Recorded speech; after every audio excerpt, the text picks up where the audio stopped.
Well, I fervently believe that companies like ours have a duty to not only develop the most energy and environmentally efficient futures for our existing businesses, but also to invest in the future sources of renewable energy and fuel.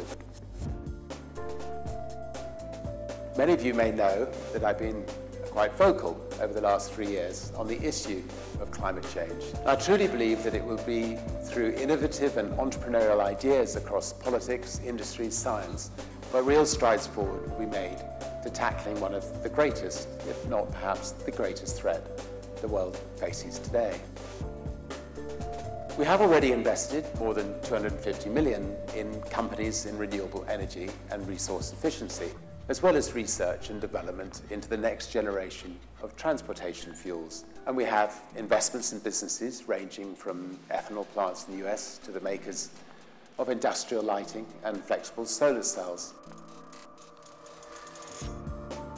Well, we're looking at every future transport technology and the fuels of the future to feed these technologies. In February 2008, we flew one of our 747s using partly biofuels from London to Amsterdam. And we've already tested our trains using biodiesel fuels.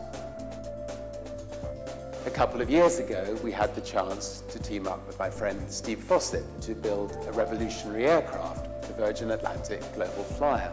It wasn't made of metal, but instead it used carbon composite materials, and it was incredibly light, capable of operating safely at very high altitudes to improve fuel efficiency dramatically. The plane is now in the Smithsonian Museum at Dulles Airport in Washington, but before it went there, Steve successfully flew it around the world on less fuel per hour than a 4x4 SUV uses every day taking the kids to school.